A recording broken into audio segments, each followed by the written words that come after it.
Hello साथियों, आप सभी का स्वागत है आपके अपने परिवार जी एजुकेशन वर्ल्ड में। और आज हम पढ़ेंगे मौर्य वंश के बारे में। मौर्य वंश से यहाँ क्वेश्चन आपको देखने को मिलेंगे। यहाँ से आपको एक दो क्वेश्चन आपके हर एक सेट में देखने को मिलेंगे। आपका एग्जाम बहुत नज़दीक है, आप रिवीजन कीजिए, जितना हो सके आप रिवीजन कीजिए। आज पढ़ेंगे मौर्य वंश के बारे में। हम सब लोगों ने पिछली क्लास में पढ़ा था, क्या है ना, मगध साम्राज्य के बारे में पढ़ा था। मगध साम्राज्य में मगध साम्राज्य में जो 7 जो है वंशों का शासन यहाँ पढ़ा था। कौन कौन से वंश? ये हसीन मासूकस मैंने जो है एक ट्रिक लिखा था। ये किसी स्त्री का नाम नहीं है भाई साहब, ये जो है एक ट्रिक है मगध साम्राज्य के 7 वंशों को याद करने का। कैसे? ये ह से क्या था? हर्यक्का वंश था। सी से शिशुनाग वंश था। न से नंद वंश था। म से जो है मौर्य वंश था। सु से शुंग वंश था। क से कण्व वंश और स से जो है सातवाहना वंश था। हम लोगों ने क्या क्या पढ़ लिया था? तो हर्यक वंश पढ़ लिया था, शिशुनाग वंश पढ़ लिया था और नंद वंश पढ़ लिया था। आज हम लोग पढ़ेंगे मौर्य वंश के बारे में पढ़ेंगे और शुंग वंश के बारे में पढ़ेंगे। इसलिए वीडियो को ध्यान से देखिएगा और अंत तक देखिएगा, आपको समझ में आ जाएगा। ठीक है, चलिए स्टार्ट करते हैं हम लोग। तो देखिए, स्टार्ट करते हैं हम लोग मौर्य साम्राज्य के बारे में। मौर्य साम्राज्य के संस्थापक कौन हुए? तो चंद्रगुप्त मौर्य हुए। चंद्रगुप्त मौर्य की जो है ये राजा कब बनते हैं? तो 321 बीसी में ये राजा बनते हैं। इनकी जानकारी कहाँ से मिलती है? तो इनकी जानकारी जो है अर्थशास्त्र से मिलती है। अर्थशास्त्र का मतलब इकोनॉमी नहीं भैया, अर्थशास्त्र का मतलब है राजनीति। राजनीति इसको लिखने वाले लेखक कौन थे? तो चाणक्य थे। चाणक्य जो है गुरु थे किनके? चंद्रगुप्त मौर्य के गुरु भी थे। और ये जो है चाणक्य जो है अर्थशास्त्र भी लिखे हैं। आगे मिलता है किससे? तो मुद्रा राक्षस से मिलता है। मुद्रा राक्षस एक पुस्तक है भाई साहब, मुद्रा राक्षस से मिलता है, जिसके लेखक कौन हुए? विशाख दत्त। यहाँ से भी जानकारी मिलता है किनके बारे में? चंद्रगुप्त मौर्य के बारे में जानकारी मिलता है। और कहाँ से मिलता है? तो जूनागढ़ का एक अभिलेख है, इसको किसने लिखा है? तो इसको लिखा है रुद्रदमन ने लिखा है। और कहाँ से मिलती है? तो मेगास्थनीज एक लेखक हुए थे, जिन्होंने कौन सी पुस्तक लिखी थी? इंडिका। यहाँ से भी जानकारी जो है चंद्रगुप्त मौर्य के बारे में मिलती है। अब आगे लिखा हुआ पॉइंट, अफगानिस्तान का किंग सेल्यूकस निकेटर। अफगानिस्तान का किंग अब सेल्यूकस निकेटर हुआ था। मैंने आपको बताया था कि सिकंदर जो है, सिकंदर की मृत्यु 32 वर्ष की आयु में हो गई थी। तो सबसे पहले जो ये ईरान और अफगानिस्तान को जीता था। तो ईरान और अफगानिस्तान मतलब कि जो भी क्षेत्र जीता था, उनकी जगह पर कौन आ गया? इनका सेनापति आ गया, सेल्यूकस निकेटर जो है वहाँ का राजा बन गया। मतलब कि अफगानिस्तान का राजा कौन हो गया? Seleucus Nicator. आगे पॉइंट लिखा हुआ है कि हेलेना का विवाह चंद्रगुप्त मौर्य से। मतलब कि चंद्रगुप्त मौर्य जो है, चंद्रगुप्त मौर्य ये जो है नंद वंश के अंतिम शासक कौन था? नंद वंश के अंतिम शासक धनानंद था। यहाँ पर ये अटैक करते हैं, बार बार अटैक करते हैं, असफल हो जाते हैं। तो ये सोचते हैं कि क्यों ना सिकंदर की सेना को लेकर के अपने में मिला करके जब अटैक किया जाए तब कुछ बात बनेगी। तो ये क्या करते हैं? अब ये जो है अफगानिस्तान पर अटैक करते हैं। अफगानिस्तान का राजा कौन होता था? तो यहाँ पर सेल्यूकस निकेटर था। सेल्यूकस निकेटर को हराते हैं तो ये जो है इंप्रेस हो जाते हैं। इंप्रेस होकर के इन्होंने अपनी पुत्री का विवाह जो है किनसे कर दिया? चंद्रगुप्त मौर्य से कर दिया। चंद्रगुप्त मौर्य से कर दिया। तो चंद्रगुप्त मौर्य ने जो है, चंद्रगुप्त मौर्य ने 3 शादियां की थी। पहली इनकी पत्नी का नाम दुर्धरा था, दूसरी पत्नी का नाम ये था और तीसरी पत्नी कोई और थी। यहाँ ध्यान रखिएगा, 3 जो है स्त्रियों से इन्होंने शादी किया था। आगे चलते हैं हम लोग। बदले में क्या हुआ था? बदले में 500 हाथी उपहार दिए थे। मतलब कि जब इनको चंद्रगुप्त मौर्य को जब शादी किया गया किनसे? हेलेना से विवाह हुआ, तो जो ये भी एवज में क्या कर दी? एवज में है 500 हाथी जो है सेल्यूकस निकेटर को उपहार में दी है। आगे लिखा हुआ दहेज मिला, मतलब पश्चिमी अफगानिस्तान मिला। आपने दहेज प्रथा के बारे में जाना था कि कैसे जो है बिंबिसार, बिंबिसार कौन? मतलब कि हर एक वंश का संस्थापक जो है बिंबिसार कैसे अपने शादी नीति के माध्यम से अपने साम्राज्य का विस्तार किया था। यहीं पर जो इसको दहेज भी नाम दे सकते हैं। मतलब यहाँ चीज़ें क्या मिलती थी? पैसा कौड़ी नहीं मिलता था भाई साहब। यहाँ पर क्या मिलता था? यहाँ पर जो है ज़मीनें मिलती थी, इलाका मिलता था, गाँव मिलता था। यहाँ पर क्या मिलता था? इलाका, गाँव, शहर, ये सब जाकर के मतलब कि आपके महाजन पद मिलते थे। काशी महाजन पद मिला था ना, किनको मिला था? हर्यक वंश के संस्थापक जो है बिंबिसार को मिला था। तो यहाँ भी इनको क्या मिल गया? पश्चिमी जो है अफगानिस्तान मिल गया। अब यहाँ पर जब ये पश्चिमी अफगानिस्तान मिलता है, अब ये जो अटैक करते हैं किस पर? धनानंद पर अटैक करते हैं, है ना। तब जाकर के उनको हरा पाते हैं। अब कौन बनते हैं वहाँ पर? अब जो है मौर्य साम्राज्य की नींव जो है रखी जाती है किनके द्वारा? चंद्रगुप्त मौर्य के द्वारा रखी जाती है। 321 बीसी में ये क्या बनते हैं? राजा बनते हैं। आगे लिखा हुआ है 42 वर्ष की आयु में जो ये राजपट जो अपनी पूरी तरह से त्याग देते हैं। जब ये जो है राजपट त्याग देते हैं तो कहाँ जाते हैं? राजपट त्याग करके ये कर्नाटक जाते हैं। कर्नाटक के श्रवणबेलगोला एक जगह है, वहाँ पर जाते हैं, है ना। वहाँ पर जाते हैं, किसके साथ जाते हैं? भद्रबाहु के साथ जाते हैं, है ना। इन्होंने क्या किया कि जैन धर्म के अनुयायी होते हैं। कौन? ये भद्रबाहु दिख रहे हैं,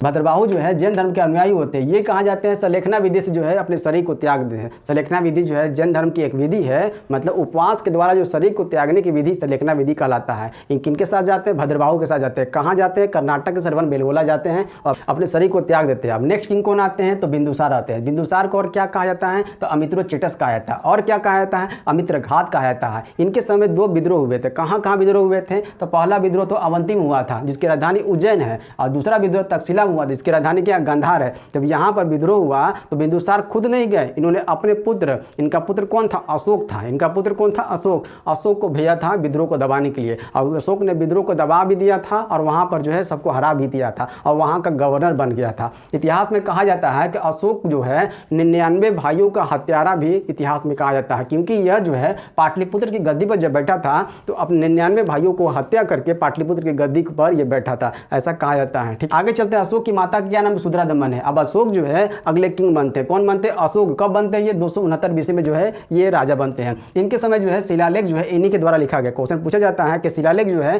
किनके द्वारा लिखा गया था? तो अशोक के द्वारा जो है शिलालेख जो है लिखा गया था। जो शिलालेख लिखा गया था कौन सी भाषा में? तो ये ब्राह्मी में लिखा गया था, खरोष्टी में लिखा गया था, अरेमिक लिपि में लिखा गया था। और इनको जो डिकोड करने का श्रेय किनको दिया जाता है? तो जेम्स प्रिंसेप को जो है डिकोड करने का श्रेय दिया जाता है। क्वेश्चन पूछा जाता है कि अशोक के जो भी शिलालेख है उनको जो है डिकोड करने का श्रेय जो है किनको दिया जाता है? तो ये जो है जेम्स प्रिंसेप को दिया जाता है। आगे चलते हैं। शिलालेख में जो अशोक का नाम क्या है? तो देवनाप्रियम है। और क्या है? प्रियदर्शी है। देखिएगा ध्यान से, नेक्स्ट पॉइंट लिखा हुआ है कि काम अशोक जीवन। काम अशोक जीवन का मतलब है जब ये राजा बनते हैं उसके बाद के जीवन काल को क्या कहा गया है? काम अशोक जीवन। काम अशोक जीवन में ये जो है किनसे विवाह करते हैं? विवाह तो बहुत सारे स्त्रियों से करते हैं। कौन? अशोक जो है बहुत सारे जो है स्त्रियों से विवाह करते हैं, पर इनकी सबसे प्रिय पत्नी कौन होती है? तो कारुवाकी होती है। कौन होती है? कारुवाकी सबसे प्रिय पत्नी के रूप में जानी जाती है ना। अब जब इसके बाद वाले काल को कहा जाता है चंड अशोक कहा जाता है। मतलब कि कलिंग पर धावा बोलता है, कब बोलता है? 261 BC में बोलता है। मतलब अपने राजा बनने के 8 सालों के बाद जो ये कलिंग पर धावा बोलता है, तब इनको क्या कहा जाता है? चंड अशोक कहा जाता है। ये कहा जाता है कि पहला एवं अंतिम लड़ाई इन्होंने कहां पर लड़ा था? कलिंग का जो लड़ाई है इन्होंने पहला और अंतिम लड़ाई लड़ा था, जिसमें जो लाखों लोगों की मृत्यु हुई थी, लाखों लोग जो मर गए थे, चारों तरफ जो है मतलब कि मौत का तांडव मच रहा था। अगली सुबह जब जाते हैं कलिंग के मैदान में तो क्या देखते हैं कि एक 14 साल का बच्चा जो है जिसका नाम क्या रहता है? निग्रोध रहता है, सभी पर क्या छिड़क रहा होता है? तो गंगा जल छिड़क रहा था। और क्या बोलता है कि बुद्धम शरणम गच्छामि, बुद्धम शरणम गच्छामि कहता है ना। तो जब ये अशोक वहां पर पहुंचते हैं और पूछते हैं अपने सेनापति से, अपने सैनिक से कि ये बच्चा कौन है जो कि मेरे आने पर भी ये डर नहीं रहा है, तो सब बताते हैं कि ये जो है कौन? निग्रोध है, जो किसका अनुयायी? बौद्ध धर्म का अनुयायी है। तब से यहाँ से इनका जो हृदय जो है परिवर्तन होता है और ये जो क्या कहलाने लगते हैं? धम्म अशोक कहने लगते हैं। अशोक जो है किनके पास जाते हैं? उपगुप्त पास जाते हैं, जिसको मोगलीपुत्र तीस भी कहा जाता है। यहाँ पर जाते हैं और बौद्ध धर्म की शिक्षाएं ग्रहण करते हैं। तब से ये क्या कहलाते हैं? ये धम्म अशोक कहलाते हैं। इन्होंने जो है अपने शासन काल में जो बौद्ध धर्म के प्रचार प्रसार किया था, बौद्ध धर्म का प्रचार प्रसार जो है इन्होंने यहाँ से स्टार्ट करना शुरू कर दिया। तब से जो है इनकी जो भी राज सत्ता थी धीरे धीरे कम होने लग गई है ना, कहा जाता है ऐसा, क्योंकि ये जो है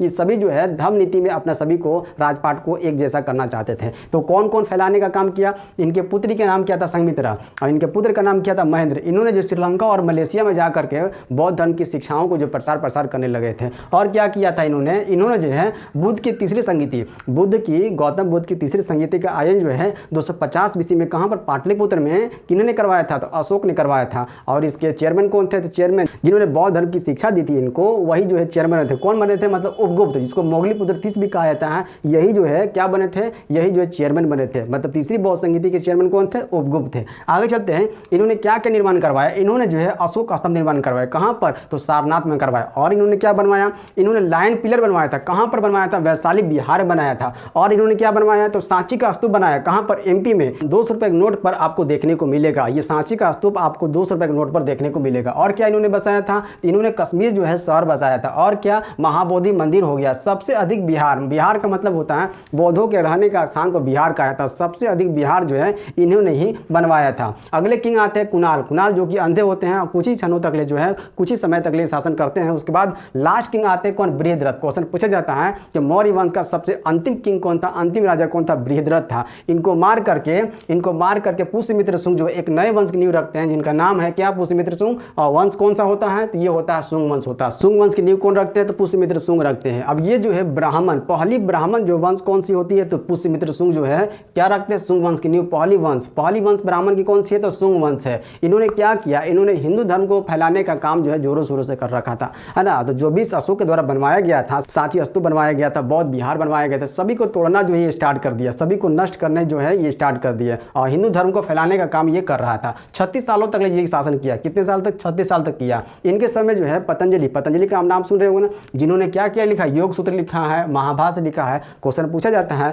कि महाभाष्य के लेखक कौन है? तो पतंजलि। योग सूत्र के लेखक कौन है? पतंजलि। इन्हीं के शासनकाल में रहते थे। और इनके समय क्या हुआ था? मनुस्मृति को पूरा किया गया। मनुस्मृति क्या है? जो ग्रेटेस्ट लॉ की पुस्तक है, ग्रेटेस्ट लॉ की पुस्तक किसको बोला जाता है? मनुस्मृति को बोला जाता है। इनके समय क्या किया? पूरा किया गया। इन्होंने क्या किया? पहली राजधानी अपनी कहां बनाई थी? पाटलिपुत्र बनाई थी। और दूसरी राजधानी कहां बनाई थी? तो विदिशा बनाई थी। इसके बाद अगले किंग आते हैं कौन? अग्निमित्र आते हैं। अग्निमित्र पर जो एक नाटक लिखा गया, किनके द्वारा लिखा गया है? तो ये जो कालिदास के द्वारा लिखा गया। कौन सा नाटक लिखा गया? मालविकाग्निमित्र। मालविकाग्नि जो है इनकी प्रेमिका का नाम था और अग्निमित्र इनका नाम था। मतलब कि इनकी प्रेम कहानी कहानी के बारे में जो है ना नाटक में जो है कालिदास ने लिखा है। अगले किंग आते हैं कौन, भागभद्र आते हैं। इन्होंने भी हिंदू धर्म को फैलाने का काम जो है जोरों शोरों से कर रखा था। आगे चलते हैं लास्ट किंग। लास्ट किंग कौन से होते हैं, लास्ट किंग जो होते हैं देवभूति होते हैं। देवभूति के एक पुरोहित था जिसका नाम क्या था, वासुदेव था। वासुदेव जो है वासुदेव का मतलब श्री कृष्ण वासुदेव नहीं, यहाँ पर जो है वासुदेव एक पुरोहित थे। किनके पुरोहित थे, देवभूति पुरोहित थे। इन्होंने इनको मार करके एक नए वंश की नींव रखी। कौन, किसने रखी थी, वासुदेव ने। कौन से वंश की नींव रखी थी, कण्व वंश की नींव रखी थी। कण्व वंश को हम लोग कल पढ़ेंगे और सातवाहन वंश को भी हम लोग कल पढ़ेंगे, ठीक है। कण्व वंश और सातवाहन वंश को हम लोग अगली क्लास में देखेंगे। उम्मीद करता हूँ कि जो भी आपके मौर्य साम्राज्य जो भी आपके क्वेश्चन होंगे और शुंग वंश से जो भी क्वेश्चन होंगे यहाँ से आपके बाहर नहीं बनेंगे। इस वीडियो को यहीं तक रखते हैं, मिलते हैं अगले क्लास में नए टॉपिक के साथ। धन्यवाद।